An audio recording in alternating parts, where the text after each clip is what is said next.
ফজরের নামাজের পরে সূর্য ওঠার আগে যদি আপনি এই একটি দোয়া 11 বার পাঠ করতে পারেন, তাহলে আল্লাহ তাআলা আপনার রিজিকের সমস্ত টেনশনগুলো দূর করে দিবেন। নবী করিম সাল্লাল্লাহু আলাইহি ওয়াসাল্লাম বলেছেন, যদি কোনো ব্যক্তি ফজরের নামাজের পরে সূর্য ওঠার আগে একটি দোয়া করে, তাহলে তার কখনো রিজিকের টেনশন থাকতে পারে না। নবী করিম সাল্লাল্লাহু আলাইহি ওয়াসাল্লাম যেহেতু কথাটা বলেছেন, এই কথাটা যদি এমন মনে হয় যে পাহাড় সচক্ষে হেঁটে আসছে, আমি আমার চোখ দিয়ে এটা দেখতেছি, এটা মিথ্যা হতে পারে, কিন্তু আল্লাহ এবং তার রাসূল যে কথা বলেছে সেটা কখনো মিথ্যা হতে পারে না। এজন্য আপনারা প্রত্যেকটা মানুষ ফজরের নামাজের পরে সূর্য ওঠার আগে এই দোয়াটা কেউ কখনো মিস করবেন না।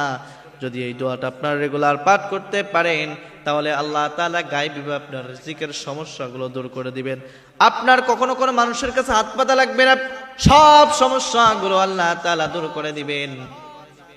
ফজর তো সেই সময়, যেই সময়ের জন্য নবী করিম সাল্লাল্লাহু আলাইহি ওয়াসাল্লাম বরকতের দোয়া করেছেন ফজরের জন্য।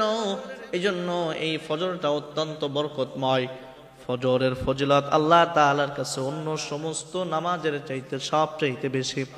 শুধু তাই নাই, ফজরের আগে যে সুন্নাত রয়েছে, এই সুন্নাত দুনিয়া এবং আসমানের ভিতরে যা কিছু রয়েছে সব চাইতে বেশি ফজিলতের। এজন্য আপনারা এই নামাজ কখনো মিস করবেন না। ফজরের নামাজ শেষ করার পরে সূর্য ওঠার আগেই এই দোয়াটা 11 বার পাঠ করবেন। দোয়াটা কি?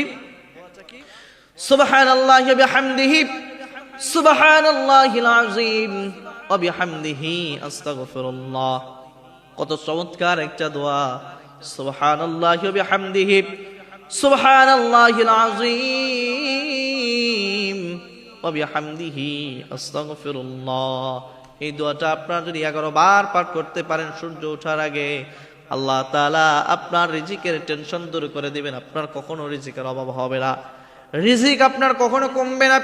সব সময়ের জন্য আল্লাহ তাআলা গায়েবী ভাবে আপনার রিজিকের ব্যবস্থা করে দিবেন, আপনি নিজেও কখনো বুঝতে পারবেন না। এজন্য আপনারা প্রত্যেকে ফজরের নামাজের পরে সূর্য ওঠার আগে এই দোয়াটা 11 বার অবশ্যই পাঠ করবেন।